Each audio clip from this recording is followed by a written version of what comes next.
Tell me when I'm ready to start. Good evening, everyone. Welcome to our financial town hall with Just Ask Jen. We now have our treasurer, Jennifer Wagner. So good evening, everyone, and thanks for taking time out of your evening to spend a little bit of time with us. Today we have two topics. We're trying to make up some time. I had a medical procedure and had to cancel the last one. So we're going to be doubling up until we get caught up on our topics. So we're allotting 25 minutes per topic, and we're saving 10 minutes at the end for any questions that might come in that are not related to ESSER or the contract's ROI conversation.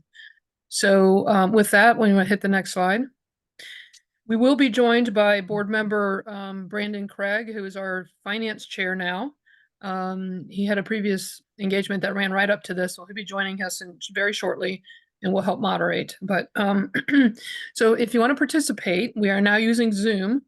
And so you can read the instructions there on, and I believe I just got a text from Dr. Moffitt. So are you online with us, Dr. Moffitt? Oh yeah.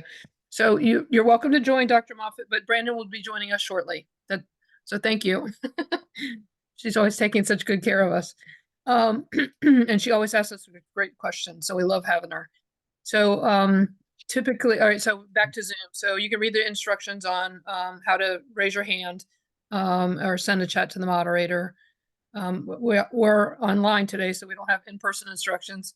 Unless there's somebody in the room with you, Rob, but or you can type your question in the comment section on Facebook. So with that, let's move to the next slide. So we're going to introduce the topic, a couple slides. I'm going to talk fast because I'm trying to be respectful of time. And then we'll pause to answer questions about ESSER, and then we'll go on to the next topic. And I wanted to introduce, I have some compadres with me, some experts that can help answer questions. And first is Mike Gustin, Assistant Treasurer. He's been on stage with me before, and so he'll be helping to answer any ESSER questions. And then we have Cody Hutchins, who's our contract analyst. He's actually going to be presenting the contract slides, and so he's our resident expert on everything ROI. And this will be his inaugural presentation, so we'll welcome him. Okay, so just start off with some basics, like what is ESSER? We always talk in acronyms, and it stands for the Elementary Secondary School Emergency Relief Fund. It's completely in response to COVID. There were several grants. We kind of talk about it holistically, but the first round was, how to get ready to, clean the buildings, keep people fed, keep people healthy, how to operate in a remote environment, and that kind of stuff. And then the second round was more about supporting remote work, online digital learning, learning loss, and keeping safe 6 social distance space. So we spent money on some facility projects. And then the third round was more about recovering from learning loss and how to support those things. So it's monitored by ODE and the U.S. Department of Education. All of our documents are online. We report out on it every month to our finance committee, and those minutes are posted. So we try to be as transparent as possible. The challenge is that we have to spend the money first and then ask for reimbursement. So when you're spending big pockets of money, it can sometimes present cash flow issues. So if you'll move to the next slide, Rob, please. So if you've seen me talk about ESSER before, you've seen this slide. I've been talking about the cliff for a long, long time. And so we are now at the edge of that cliff. So next slide. Oh, sorry, go back to the cliff. So the last ESSER grant had to be committed by June 30. So all your purchase orders, commitments have to be done by June 30. And then we were giving us until September 30 to liquidate those invoices. So to get the invoices in from the vendors and then pay them out or pay the payroll. Now they've extended that to September 30 and the December 30. So everything has to be encumbered by September 30 and paid out by December. And so we are monitoring our spend to make sure that we are using it very efficiently. And we'll just keep reporting out on monthly. Okay, next slide. So this pie chart, if we get there, Rob, are you there? There you go. Thank you. So this pie chart shows you the budgeted revenue for fiscal year 24, which is the year we're in. So it starts July 1, ends June 30. And you can see the general fund is the majority of our revenue source, but that big pink slice over there is our ESSER. And so it's a pretty big chunk to have money that goes away. And so we're trying to decide how to either repurpose other funds to pay for the things that are in there that are recurring costs, or how to do business differently maybe with some of those items. And so if you've been in any of the budget roundtables or watching any of the last couple board meetings, you'll hear us talk about those things. Okay, next slide. So this is that cycle of they award a grant and we have to submit a budget to the Ohio Department of Education. And they ensure that what we want to spend the money on is compliant with the grant rules. Then we spend the money once we get approval. You can't spend the money until you get a date of approval from ODE. But we spend it, and then in the next month, after month end close, we submit a project cash request form. And then it takes about 10 days for the ODE to reimburse us. So next slide. So these two tables are going to show you the individual grants. This is the first three big ones. So the first one was $20 million and it closed. The second one was $92 million and it closed. The first one we shared with the non-public schools. The third one's the biggest. That's the America Rescue Plan. And at the beginning of this year, we had 141 million out of the 208 left. Or I'm sorry, we spent 140 million through January. We have 35 encumbered, and then we still have 32 million available. Some of it's already committed to salaries and things that haven't started yet, like some facility things, and some are programming. But we're monitoring it very closely. Okay, next slide. So these are all the other smaller ones. The first two for IDEA B, which supports students with disabilities, and early child special education, so preschool disability students. Those are little grants and they're closed. And then we have one to help support graduation, and that ends in September. And then the two homeless grants that are tiny compared to the other ones. And they also close out in September. So we're monitoring that spend as well. Okay, next slide. So this is just a graph that we share on a monthly basis. It shows you all the life to date size of the grant and then how we spend against it. So out of the total $326 million, we spent 292. And then the gray is the month or the year to date, the current year. Okay, next slide.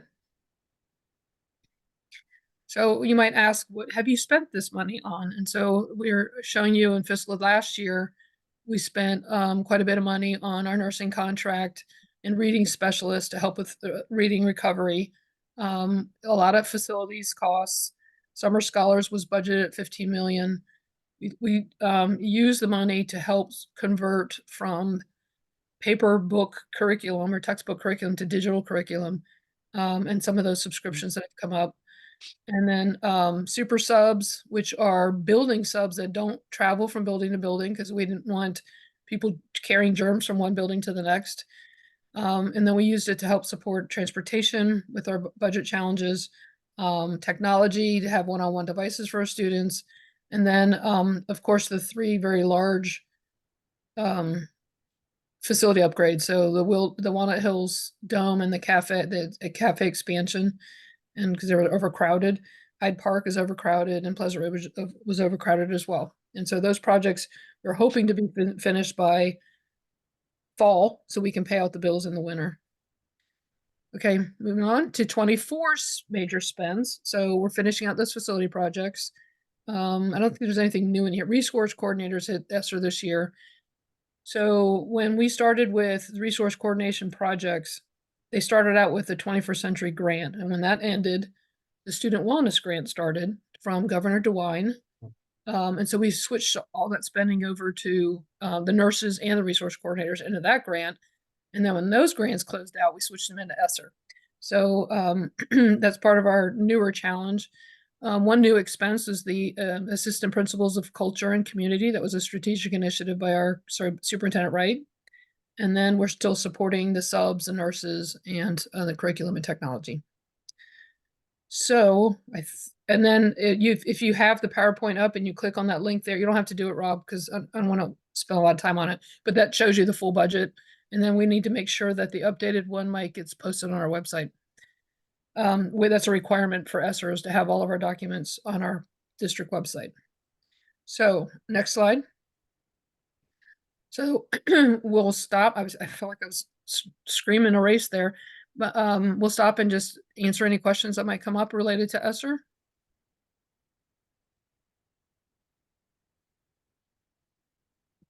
Rob, are you going to read them to us, or Parker? Yeah, absolutely. We're going to read them to you. So our first question today is the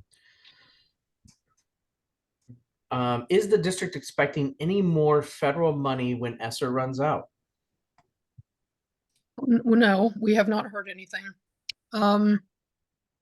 I suspect that so once the grant runs out and all the invoices have been liquidated, the state usually, you might have heard the 120-day rule. In fact, President Bolton has asked me that in public meetings before. Once we're done liquidating, they get time, ODE gets time to finish doing all their work. And whatever unspent monies in the state are, they'll sweep it back.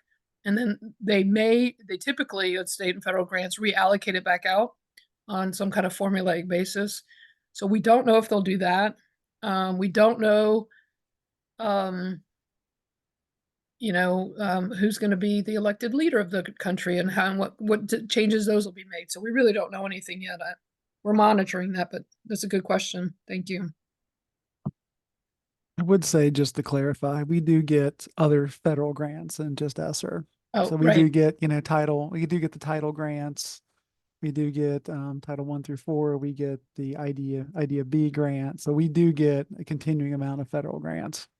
ESSER is kind of a one-time, very large grant. Correct. We get about $70 million a year in those other state and federal grants that sit on top of the general fund. And I think that's a topic for our next town hall. So we'll go into a lot more details with that. Thank you very much. Yeah, next question. What happens if projects aren't completed by the deadline? How does that affect the district? That's a great question, and it's something I'm kind of nervous about because some of our projects, the facility projects, there's so many construction delays. And weather delays things. There is in some of the other federal grants to ask for some special waivers on that. I've been in contact with the director of finance, Aaron Roush, who still has a new title. I forget his new title. And so I'm researching if that were to be the case, but we've been telling everybody to stick to the June 30 deadline. So we don't want, we're trying to make sure that everybody doesn't say, like relax and then delay. So we want everybody to make sure they're done spending in June. But the way the current rule is written, too bad, so sad. Then it becomes a general fund problem. Great question, though. Why has ESSER affected the general fund in the way it has? What are some of the positives and negatives of ESSER and how it's affected the district? That's also a good question. So over the last few years, as we've been having some challenges trying to balance our budget, we've shifted some things. So originally when we created the 3-year budget, we had an agreement. This was actually 2 superintendents ago and quite a few board members ago.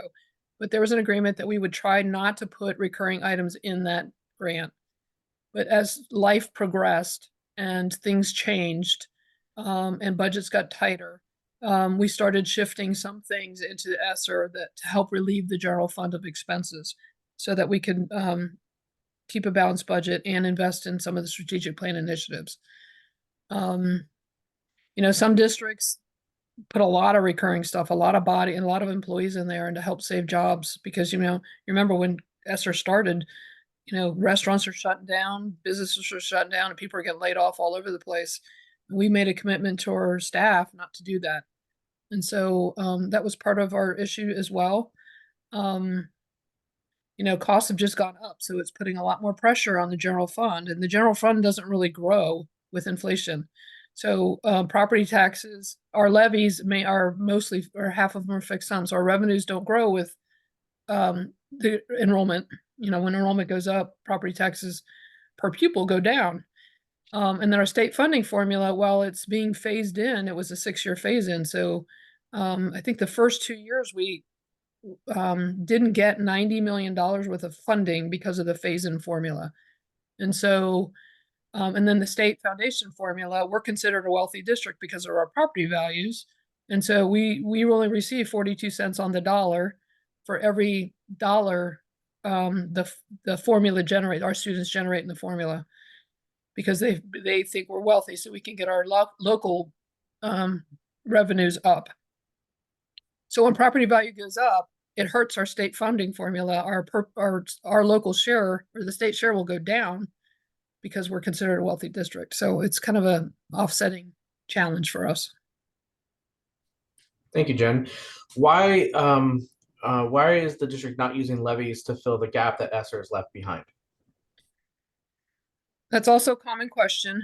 Other grants are typically short-term in nature, and they're usually fairly restrictive on what they can spend on. For example, IDEA B, even though that's one we get every year, you can only spend it to support students with disabilities. And most of our challenges are the things that we do district-wide. That's what the general fund pays for, or things that are required by state and federal laws or collective bargaining agreements. So it's not wise to use, it might be help to get over a small hump, but it's not a good long-term financial solution for, they call it soft, that's why they call it soft money, because it ends. So for example, the student wellness grant, we had resource coordinators and nurses in there. And then what happens when that grant goes away? It doesn't get replaced with something else. It all comes back to the general fund. Because, and it's in our human nature, we never want to stop doing things that are going well. We never want to stop doing anything, but we have to make some difficult challenges or choices. Jen, thank you. That's all the ESSER questions we have at the moment. Do you want to continue on? Yeah, sure. So we're making good time. So yeah, if you want to pull the PowerPoint back up, and we'll introduce Cody again. So welcome, Cody. Thank you for participating. And he's going to talk to us about a new initiative that we started actually a couple years ago, but formally a year or so ago, to teach the district or implement in the district the concept of return on investment. With shrinking dollars, we want to make sure that every dollar we spend gives us the biggest bang for our buck. And so it's taken a while to get us there, but Cody's been a tremendous impact with us. And so I'm going to hand it over to Cody. Thank you, Jen. I appreciate the opportunity. Like Jen said, my name is Cody Hutchins, and my role here at the district is contract analyst, with all things focused on contract KPIs and ROIs. Next slide, Rob. So just a few key terms here as we go through. As you know, we always speak in acronyms, so I want to spell some things out of things you might hear throughout this presentation. So the process of contract analysis is really just evaluating vendor contract performance through the use of KPIs. So we just want to make sure that our contracts are performing well for the outcomes of our students. KPIs are key performance indicators. So we use those as a measure of performance on those vendor contracts, and those are developed by the budget manager in collaboration with the vendor, just to make sure that the performance over time is being measured, and we have something that we can track and we can measure over time.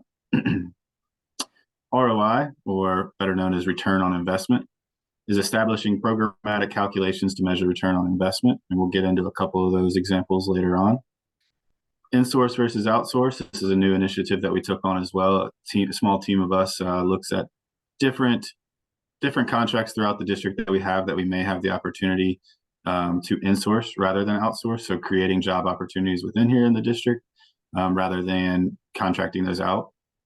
And then, of course, the overarching goal, always going to be the goal, is to promote being a good financial steward with taxpayer dollars, as Jen alluded to earlier, just being cautious with our money and being conscious of how we're spending those taxpayer dollars, just to ensure that every dollar we have goes to enabling student success. Next slide, Rob. So just a quick slide here on the process of developing KPIs. So when these are being discussed with budget managers and trainings are going on, they are always guided to follow the SMART methodology. So really making sure things are specific, they're measurable, they're attainable or achievable, they're relevant to district goals and guardrails, and they're time bound. That way we have a specific time frame in which we are measuring that performance and which we are evaluating.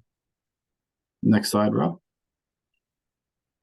So here's a few examples. I'm just going to cover one on this slide of current KPI measures that are attached to contracts we have here in the district. Down here at the curriculum department, we have a contract for providing Ohio ELA standardized instructional resources for teachers and students. And the way they measure that performance of that contract is during the 2023-2024 school year, they predict that students will improve academic and literacy outcomes from 44.7% to 47% as they use the evidence by ELA2, formative, summative, and benchmark and state assessments. Next slide, Rob. So as I talked about earlier, return on investment, we're really applying those calculations to programs and evaluating the ROI on a programmatic level. And here's just a few examples that we're going to be covering in the next couple months to come. Will be resource coordinators, things like utility costs at the buildings, nursing services, and transportation across the district. So as I mentioned earlier, Cody, can I just jump in for a second?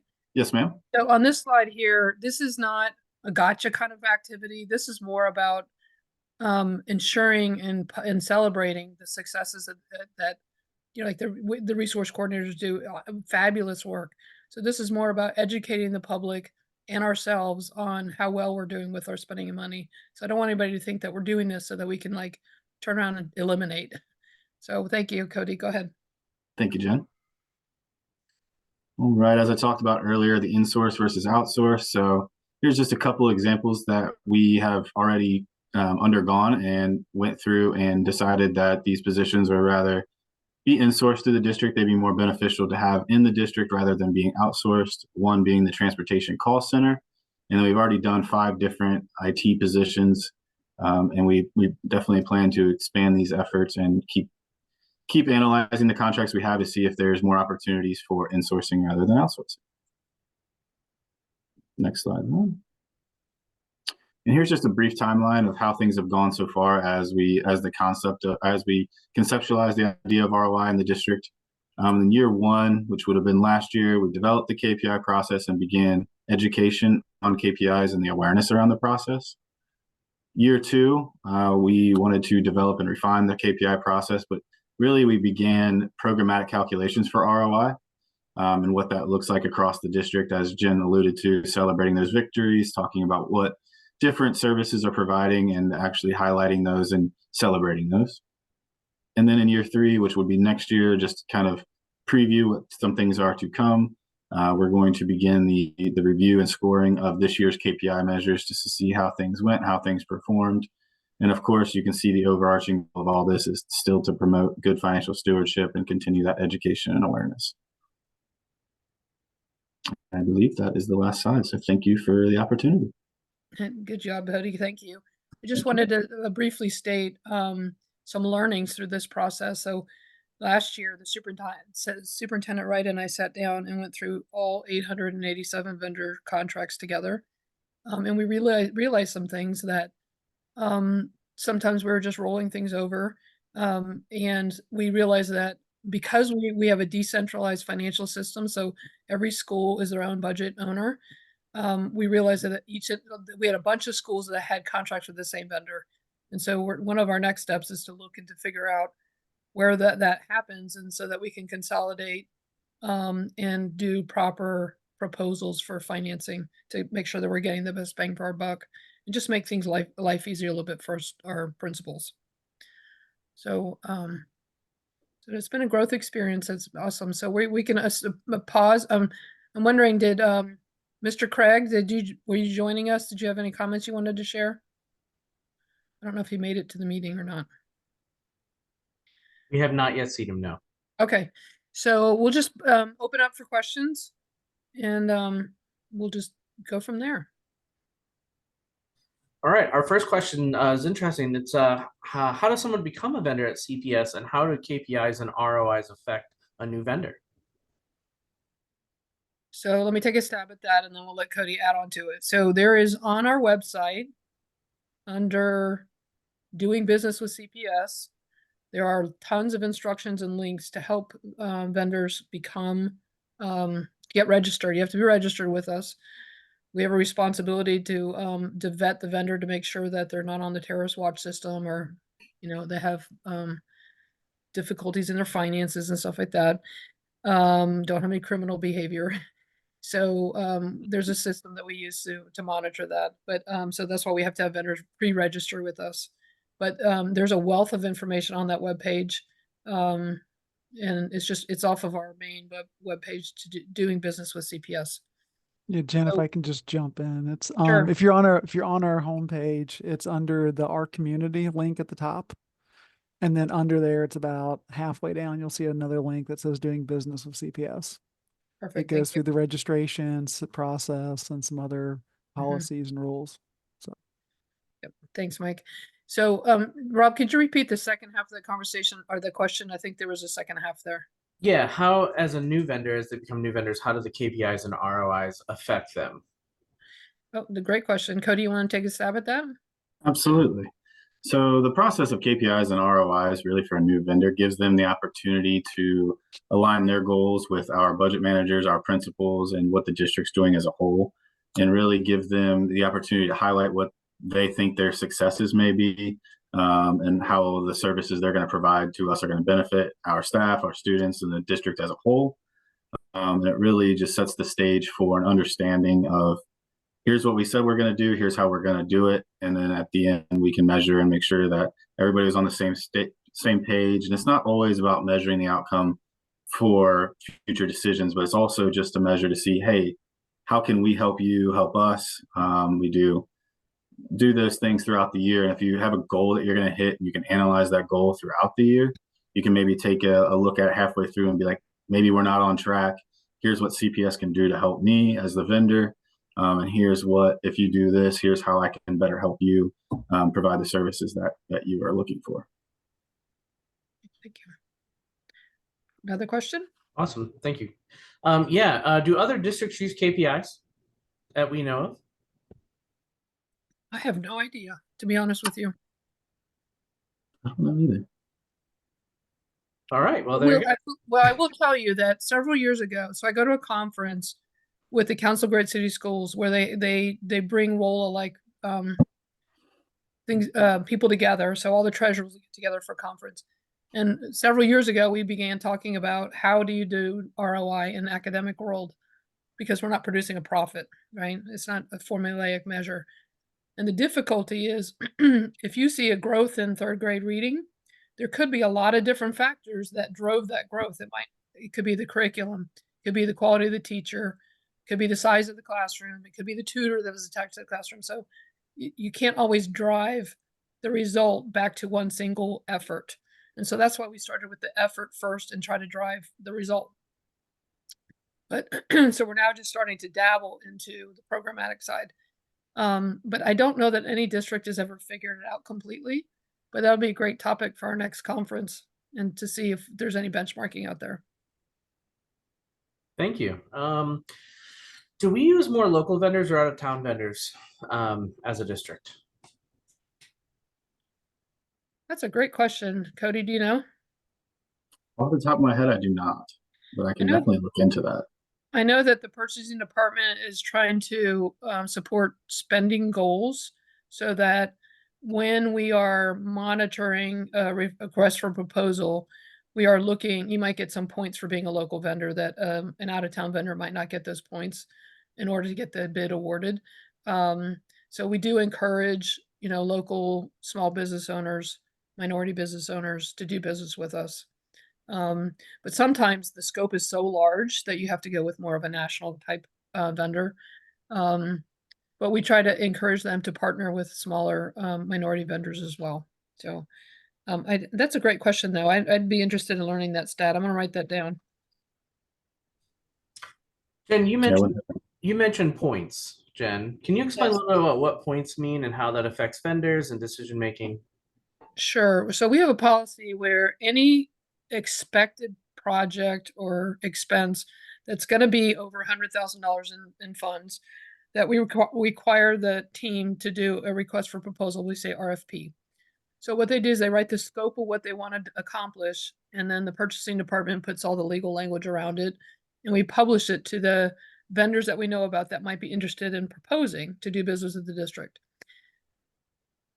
As part of that planning process, the team that's supposed to be doing this work is supposed to decide ahead of time how they're going to measure which vendor to pick, right? So if I had to do a new financial software package, we would get together and say, okay, well, obviously price is going to be one of our most important things. Two, another factor could be, well, how well do they meet our software needs, the rules, the functions that software does. One measure could be whether they have experience in education, K-12 education. Just because they have good software for corporate world doesn't make it work for us. If you're a local vendor, if you are on the East Coast, so your business hours align with our hours of operation, it's hard to run a software and fix a problem if they're on a different time zone. If they're a minority vendor or a women-owned vendor, then a lot of those factors get decided in place, and then you put weighting to that. So how important is each factor to the decision? So it becomes more of a mathematical decision about which vendor is the best vendor to meet that need. Because what I found 100 years ago when I was the chief information officer is we had a lot of conversations about, I like Apple versus Microsoft, or the Coke versus Pepsi conversation. So we try to make it more mathematical instead of emotional. And so it depends on the project on what the weightings are, because sometimes the experiences might have a higher weight than the money. Usually the money is always the most important to me. So did that explain it well, Rob? No, that was great. I think just one more clarification. It's not just one person making that decision, though. It's a team, correct? That's correct. And the purchasing department usually serves on that team to make sure that everybody's in compliance with those rules.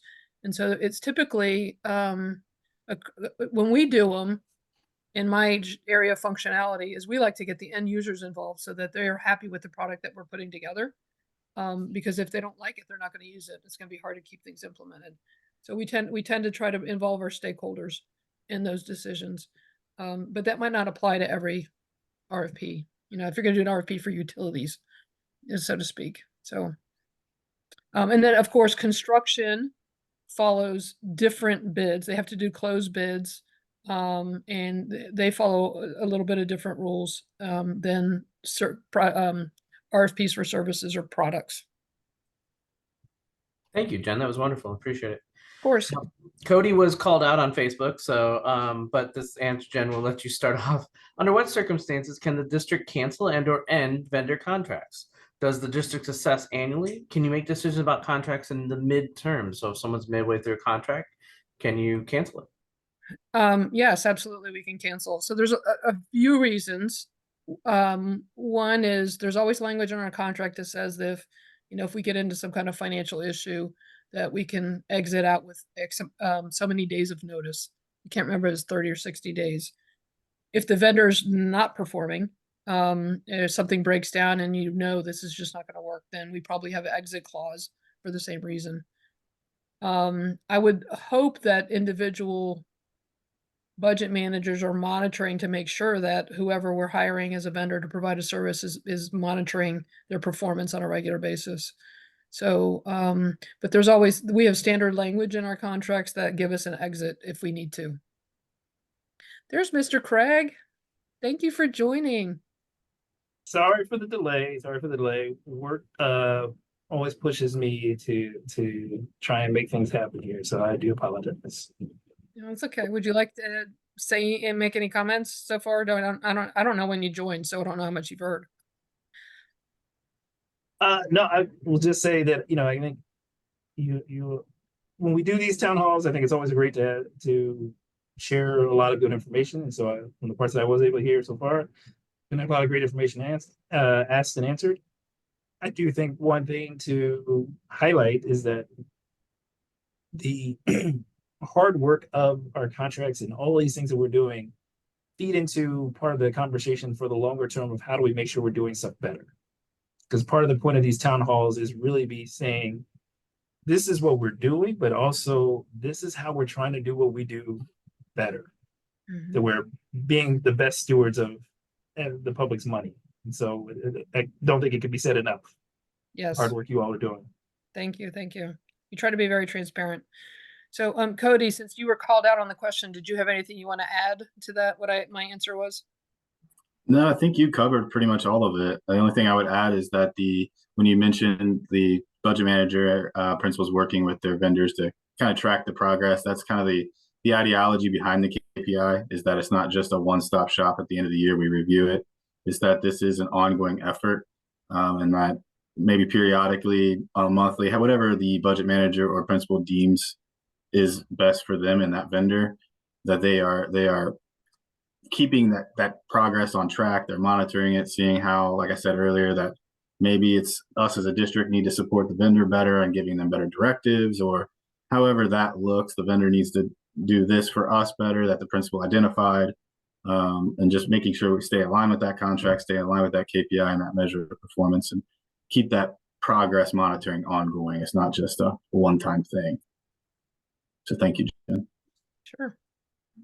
Okay, Rob, another question? Yeah. What's the difference between a quote and an RFP? Okay, also a good question. So, depending on the size of the spend, so anything that's 25,000 up to 100, you have to get quotes up to 100,000.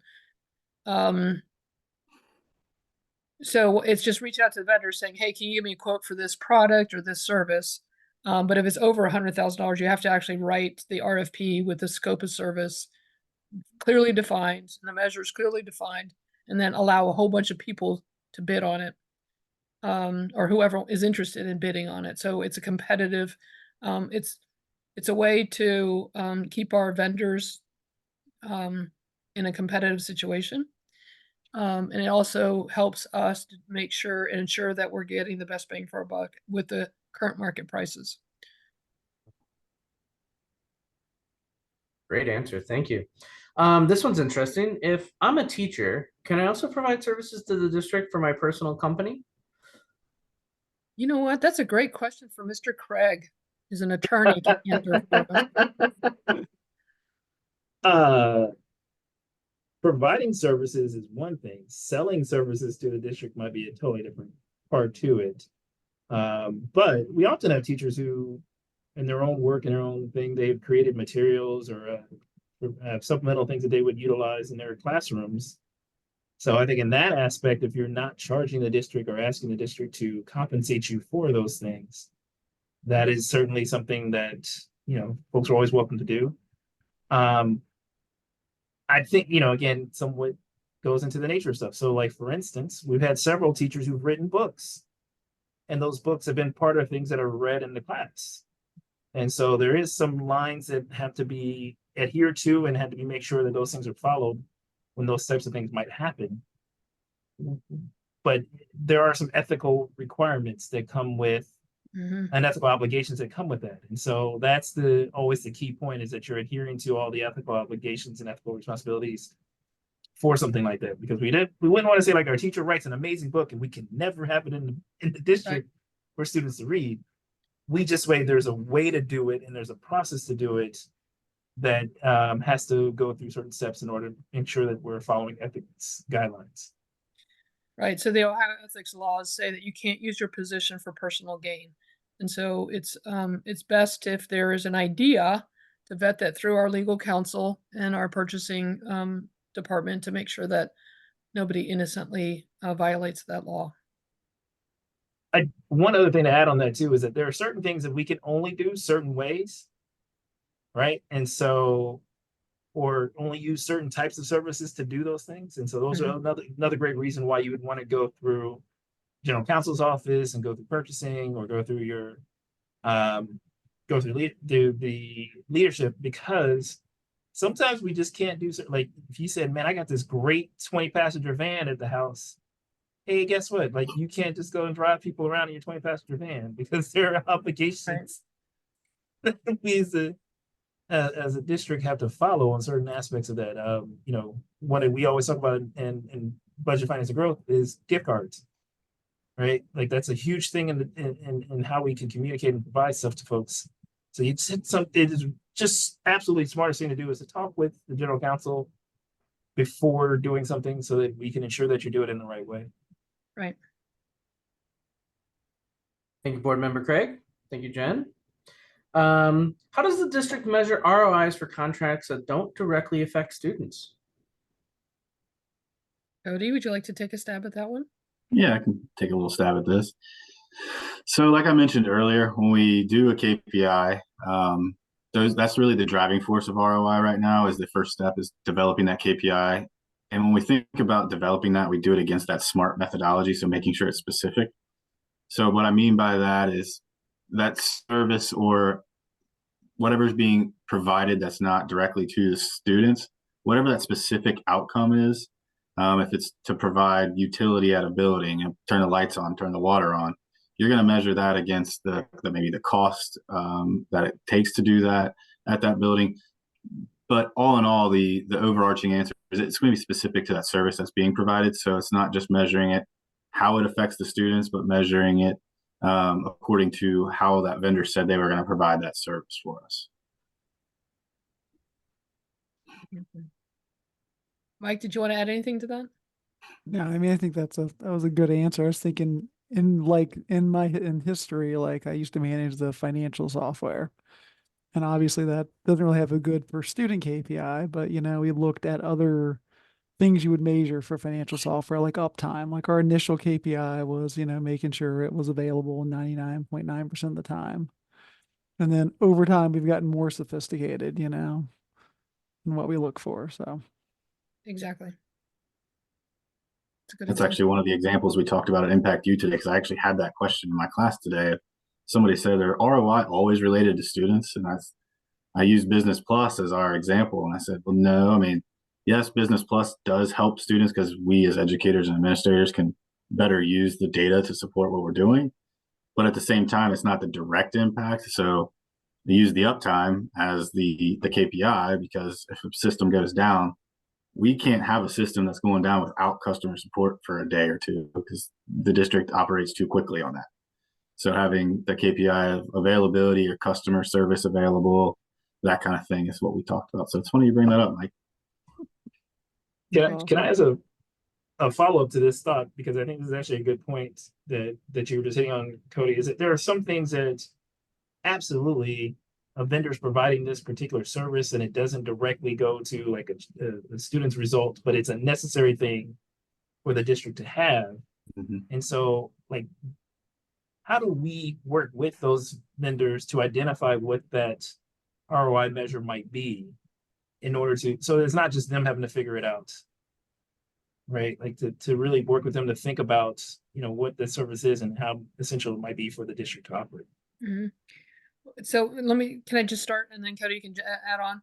So Absolutely. like one example would be, we encourage the business owner, so it would be the transportation director, to work with his vendors to figure out how you're going to measure success. So for transportation, it's online service and safety, right? For technology, they have a lot of contracts, so they have outsourced for repair of technology. And so, you know, are they giving us a return that's a repair that's fast and efficient? You know, like how would you measure? So when I'm trying to teach people this, I always ask them the question, well, how do you know you want to rehire this person? What does success look like? And so the answer is a little bit different for each business unit. But so we always try to get to that point, like, how do you know you want to stop doing business with this person? Or how do you want to know you want to keep doing business with this person? And so it used to be the finance committee would look at all the contracts over $200,000. Every December, they would look at it, and we had to tell everybody, the board, this is my intention for this contract. But now we're looking at every contract to to maximize all our taxpayer dollars. So I don't know, you want to add anything to that, Cody or Mike? I think you hit the nail on the head with saying that it's at the discretion of each individual budget manager or business unit to decide what makes that contract successful to them and what that service makes successful to the outcomes they're trying to reach throughout the district, whether it's a fixed cost, an operational cost, something that's relevant to the board goals and guardrails. I think Jen definitely covered that. Okay, more questions? Yeah. Do schools get to choose their vendors or their service providers? And how does that go from the district level to the school level? So they have to follow the procurement policies, and so as long as they're doing that, they can choose. What we're trying to figure out is how to give them that freedom of decentralization, but maximizing efficiencies at the same time. So, like for example, we have a vendor where we have who works with about 10 of our schools, and each school has to do an individual contract with that vendor. So we might be able to consolidate the resources to get a better price. And so, you know, Hamilton County, I don't want to call them out, they do wonderful work, but they are in every single one of our buildings, I think, for one source or another. And so we just want to make sure that we are, number one, following our procurement rules for bidding and quoting and RFPing. And so sometimes you might have 5 little contracts, but together they would bump you up into the next rule. And so we just need to make sure that we're compliant with all those things. But yes, mostly the schools, they decentralize, they run their own budgets within reason. But they do have to follow the procurement rules for state and federal guidelines. So Mike, did you want to add anything to that since you're over the whole grants budget team?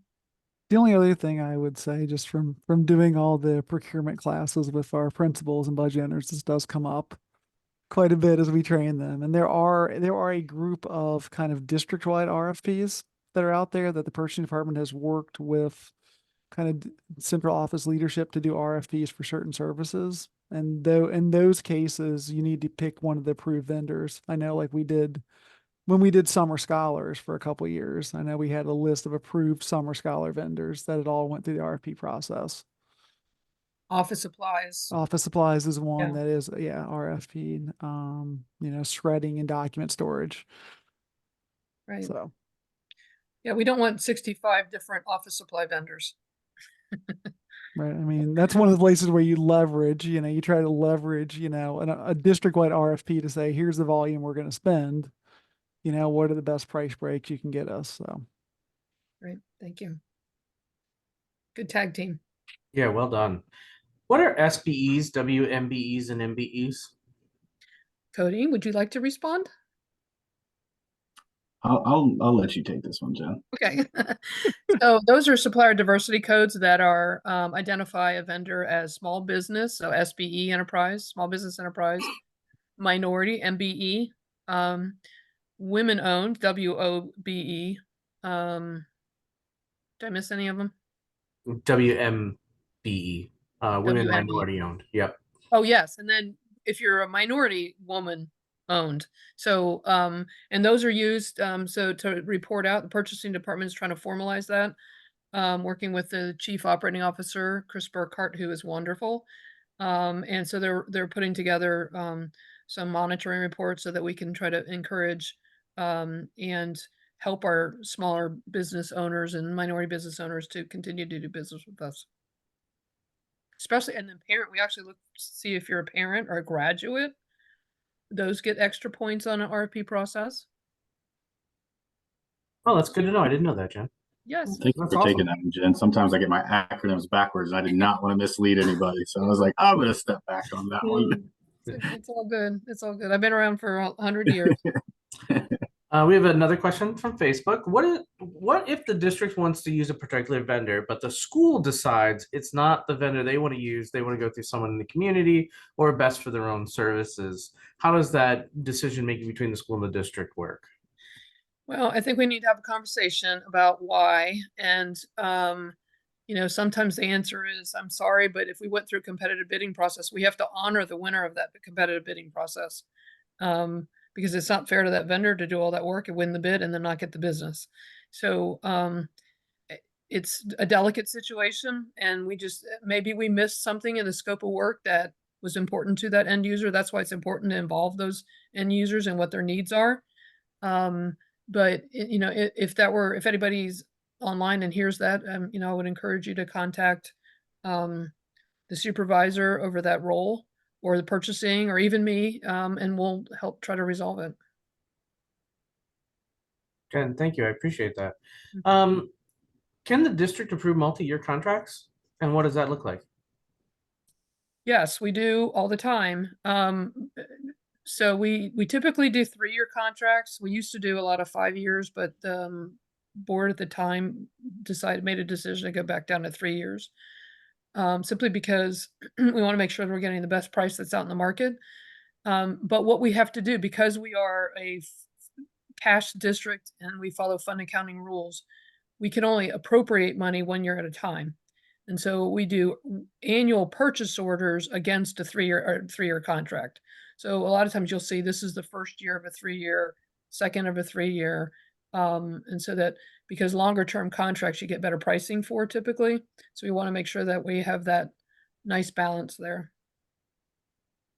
The other thing to add to that, Jen, is that I think part of why things like the ROI is so important is that as you're going through that process and as you're looking to, you go through year 1 and 2, those are good ways to look at where can we improve as we look at year 3, or where maybe this is a time where we have to consider whether or not there's a different vendor we might want to utilize, or different process we might want to utilize to get those same services going forward.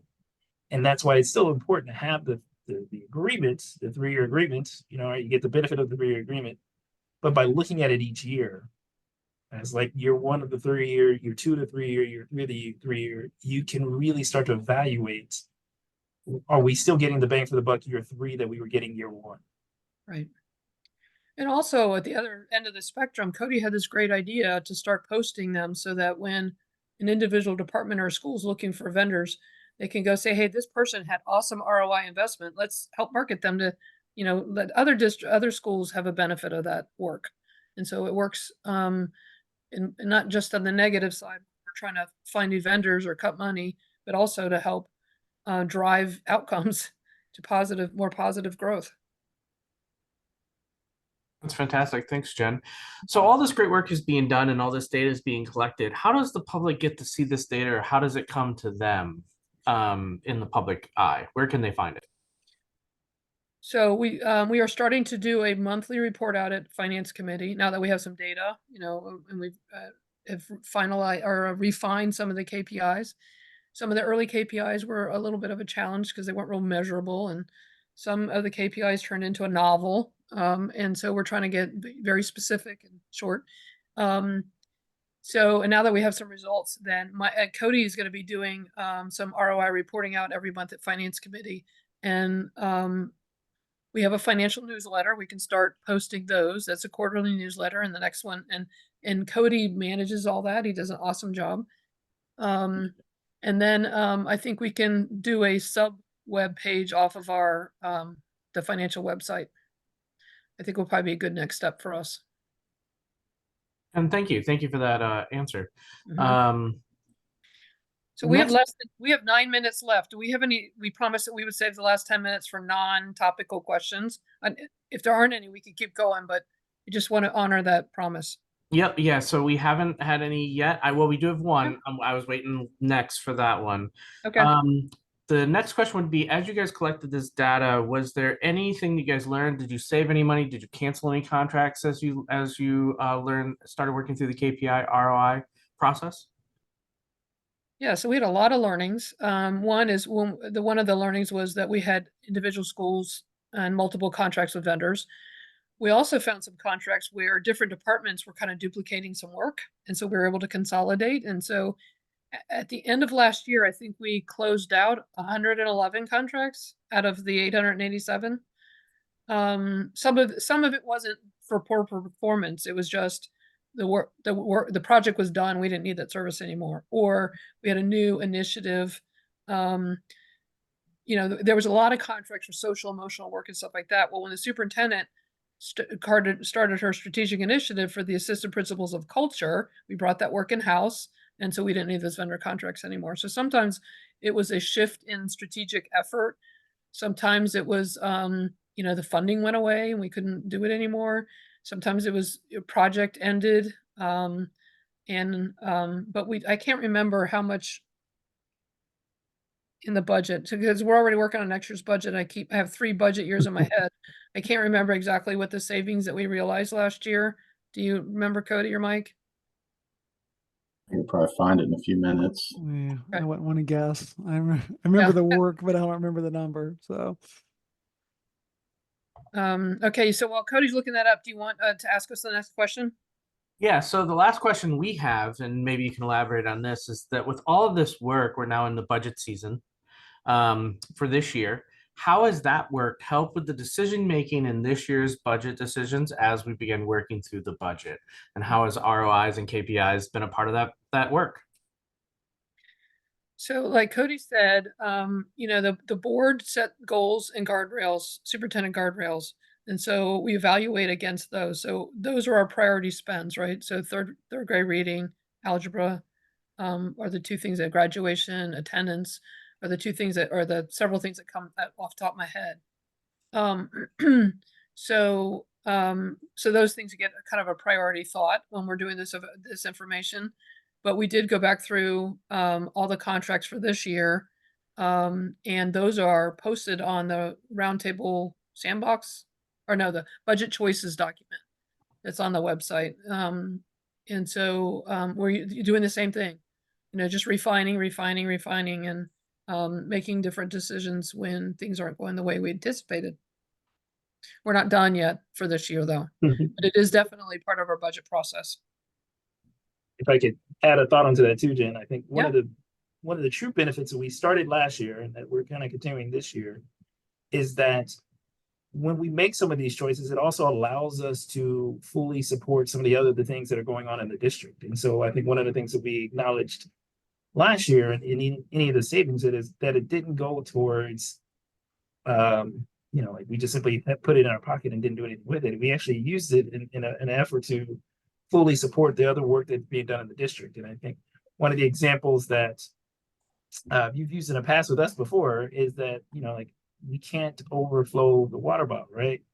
And one of the ways you fix that is if you find where you can find those savings because you don't need the services anymore, the work is being done in another fashion, it's, these other efficiencies that we're able to do, it allows us to take that overflowing water bottle, just bring it down a little bit. We never bring it down fully because we still want to do all that we can do for all the students. But it really does present opportunities to do better for our students when we are good with, when we're being good fiscal stewards and we're good using the funds in a responsible way. Thank you. I had to mute myself because my dog started barking. But thank you for bringing up the water bottle analogies. I'm glad people are actually thinking about it.